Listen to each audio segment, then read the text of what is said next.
చేశానని చెప్పొచ్చు. కానీ ఇప్పటి వరకు మీరు చూస్తే అరెస్టు చేసిన ఒక వ్యక్తి తాలూకా అన్న వీళ్ళు చేసిన ఆరోపణలకి ఏ ఒక్క సాక్ష్యం ఇంతవరకు లేదు. ఒక చిన్న సాక్ష్యం చూపిలేదు. ఆరోపణలు మాత్రం చేస్తూ పోతున్నారు.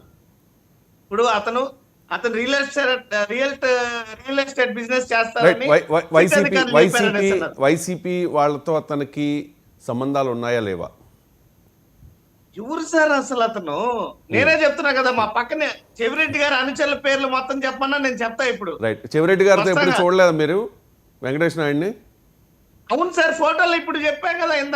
ఆయన మన మాజీ ఉపరాష్ట్రపతి తో పాటు దిగిన ఫోటోలు కూడా ఉన్నాయి వెంకయ్య నాయుడు గారితో. అవును, ఆయన అనుచరుడు అని చెప్పేదా నేను. పవన్ కళ్యాణ్ గారితో నేను ఒక 100 ఫోటోలు ఉన్నాయి, చూపిస్తాను నేను ఇప్పుడు. నేను ఏమన్నా చేస్తే అది పవన్ కళ్యాణ్ గారికి. పవన్ కళ్యాణ్ గారితో వెంకటేష్ నాయుడికి ఫోటో ఉందా?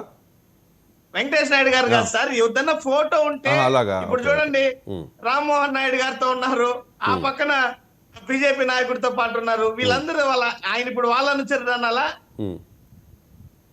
అదే సమస్య. ఎవరైనా ఫోటో అడిగితే ఆలోచించుకోవాలి. ఇప్పుడు ఇందాక మా గారు చెప్పారు ఏమని, ఇప్పుడు కోనసీమ అల్లర్ల విషయంలో ఇప్పుడు ఎవరి మీదైనా ఏదైనా ఆరోపణ వస్తే వెంటనే వైసీపీ వాళ్ళేమో టీడీపీ ఆర్ జనసేన వాళ్ళతో ఉన్న ఫోటో రిలీజ్ చేస్తారు, వీళ్ళేమో వైసీపీ వాళ్ళతో ఉన్న ఫోటో రిలీజ్ చేస్తారు. ఇప్పుడు ఎవరైనా ఫర్ ఎగ్జాంపుల్ పవన్ కళ్యాణ్ గారితో ఎవరైనా ఫోటో దిగడానికి వచ్చారనుకోండి, చంద్రబాబు నాయుడు గారితో కానీ, లోకేష్ గారితో కానీ, జగన్తో కానీ, వాళ్ళు ఏంటి, వాళ్ళ నేర చరిత్ర ఏంటి, వాళ్ళు మంచోళ్ళ కాదా, వాళ్ళు ఏ కేసుల్లో ఉన్నారు, ఇవన్నీ ఎంక్వైరీ చేసి అప్పుడు సెల్ఫీయో ఫోటో యాక్సెప్ట్ చేయాలి. అప్పుడు బాగుంటుంది. రైట్. జనాల అభిప్రాయం కూడా తీసుకుందాం. ఈ బిగ్ డిబేట్లో గాంధీ ఫోన్ చేశారు కృష్ణా జిల్లా నుంచి. గాంధీ గారు నమస్తే. నమస్తే అండి. నా పేరు రవిశంకర్ అండి. రవిశంకర్ గారు. Okay, right. ఈ లిక్కర్ స్కామ్ మీద మీరేమనుకుంటున్నారో చెప్పండి, దానికే కన్ఫైన్ అయ్యి మాట్లాడండి. లిక్కర్ స్కామ్ గురించి మాట్లాడదాం సార్. మామూలుగా ఇప్పుడు రైతు లిక్కర్ స్కామ్ గురించి జనాలు ఏమనుకుంటున్నారు అనేది మాట్లాడండి. నేను తెలుగుదేశమేనండి. నేను వెంకటరారు ఓటేసిన. నేను ఫస్ట్ వైసీపీలో వెంకటరారు ఉన్నప్పుడు ఆయన తిరుగుతుండే, తర్వాత మళ్ళీ ఈ రోజు కూడా టీడీపీ తరఫున రాగానే మన ఆయన తిరుగుతుండమే అన్ని చేస్తున్నాం సార్. ఇప్పుడు ఏమైందంటే ఇప్పుడు రైతు భరోసా వేసామన్నారండి, మాకు మోడీది వచ్చిందండి. మోడీ 2000 రూపాయలు మెసేజ్ వచ్చిందండి సబ్సిడీ బ్యాంక్ కి, కిసాన్ సమ్మాన్ సంబంధించండి. ఇది రాలేదండి 5000 రూపాయలు. ఎవరికి రాలేదండి, రైతులకి ఎవరికి రాలేదా? ఎవరికి రాలేదండి. మరి ఇది వరకు వైసీపీలో ఉన్నప్పుడు ఇది వరకు జగన్మోహన్ రెడ్డి గారు వేసినప్పుడు డైరెక్ట్ గా ఆ 2 డబ్బులు కలిసి వచ్చేసాయండి మెసేజ్ మాకు. 2000 రూపాయలు మోడీది వచ్చింది, ఇది రాలేదండి. మోడీది రైట్. సజ్జాజయ్ గారు మీకు క్లారిటీ ఇస్తారు. అండ్ లిక్కర్ స్కామ్ మీద మీరు ఏమనుకుంటున్నారు చెప్పండి. ఇది ఏమన్నా డైవర్ట్ చేసే పాలిటిక్స్ లో భాగమా, లేకపోతే నిజంగా లిక్కర్ స్కామ్ జరిగిందని అనుకుంటున్నారా? డైవర్షన్ అండి. ఎందుకంటే నాకు జ్యోతి పేపర్ వద్దండి, సాక్షి పేపర్ వద్దండి. ఇప్పుడు కాదండి, దగ్గర 20 సంవత్సరాల నుంచి. ఓకే, మీరు నిజంగా టీడీపీయేనా? టీడీపీయేనా మీరు? వెంకటరావు తరఫున చేస్తున్నాం. వెంకటరావు తరఫున టీడీపీ. ఇప్పుడు టీడీపీలోనే ఉన్నారా? ఇప్పుడు టీడీపీలో ఉన్నాం. ముల్పూర్ మాదాన్ అందరం. రైట్. మీకు సమాధానం కావాలా? అదొకటి మల్లవల్లి ఇండస్ట్రియల్ పార్క్ దగ్గర సార్. ఏమండి? మల్లవల్లి ఇండస్ట్రియల్ పార్క్ అండి. అక్కడ మాకు పొలాలు ఉన్నాయండి.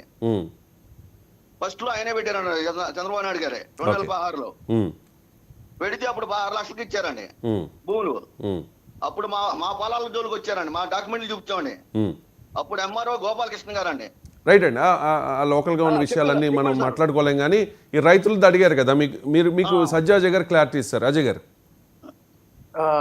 రవి గారు, పిఎం కిసాన్ డబ్బులు గాని లేకుంటే అన్నదాత సుఖీభవ డబ్బులు గాని రాష్ట్రంలో అందరికీ పడ్డాయి సార్. అంటే కొంతమందికి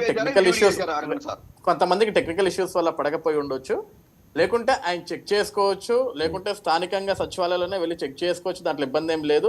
లేకుంటే సార్ ఆధార్ కార్డ్ నెంబర్ ఏదైనా ఉంటే మీకు వాట్సాప్ చేయమనండి సార్, అది నాకు పంపించండి, నేను ఇప్పుడే చెక్ చేస్తా. ఆయన స్టేటస్ ఏంటో చెక్ చేస్తా, నేను ఆన్ ద స్పాట్ చెక్ చేస్తా. నేను మీ దగ్గర యాప్ ఉందా అజయ్ గారు? ఉంది. మీరు రివీల్ చేయగలుగుతారా గాంధీ గారు ఇప్పటికిప్పుడే ఇన్స్టెంట్ గా సొల్యూషన్? ఈ నెంబర్ గా పెట్టమంటారా వాట్సాప్? పెట్టండి, సార్కి పెట్టండి, సార్ నాకు పంపిస్తారు. అదే ఇప్పుడు నేను చేసిన నెంబర్ ఉంది కదా, పెట్టండి. నేను మీకు వెంటనే నేను దాన్ని రిట్రై చేసి చెప్తాను. మీకున్న సమస్య ఏంటో కూడా చెప్తాను నేను దాన్ని. Okay sir.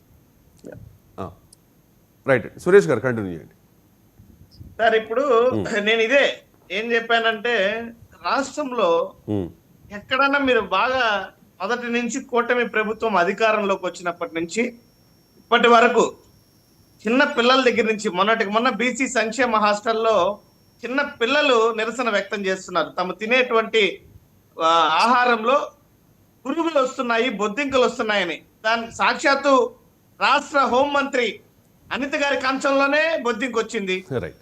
రైతులు వరి, మిరప, మామిడి రైతులు, అదే విధంగా ఆక్వా రైతులు ప్రతి ఒక్కరు కూడా తమ పండించినటువంటి పంటకి గిట్టుబాటు ధరలు అందడం లేదనేసి నిరసన వ్యక్తం చేస్తున్నారు.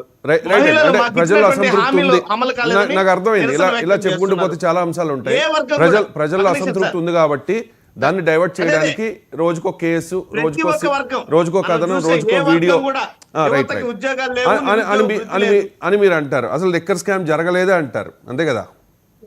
ప్రతి ఒక్క వర్గానికి కూడా ఇచ్చినటువంటి హామీలకు మేరకు పరిపాలన చేయలేకపోతున్నారు ఈ కూటమి ప్రభుత్వం. ఇప్పటికే దాదాపు 25% వీళ్ళకి ఉన్నటువంటి 60 నెలల కాలంలో 14 నెలలు అయిపోయింది.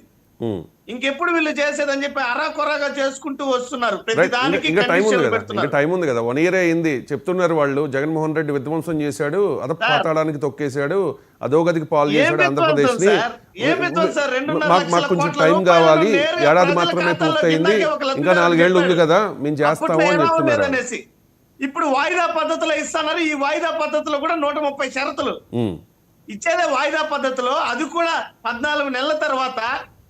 ఇంకా మిగిలినటువంటి కాలాల్లో వాళ్ళు ఎప్పుడు ఇస్తారో ఎప్పుడైనా తెలీదు. రైట్. ఇప్పుడేదో P4 అంటున్నారు. ఇచ్చిన హామీల్ని అమలు చేయాలి, ఇచ్చిన హామీల్ని అమలు చేయాలి అనే అడిగే అర్హత ప్రతిపక్షానికి ఉంటుంది. కానీ మీరు చాలా ఇచ్చారు హామీలు, కానీ నెరవేర్చలేదు కాబట్టి మిమ్మల్ని ప్రజలు అక్కడ కూర్చోబెట్టారు. మీకు నైతిక అర్హత ఉంటుందా అడిగే నైతిక అర్హత అనేది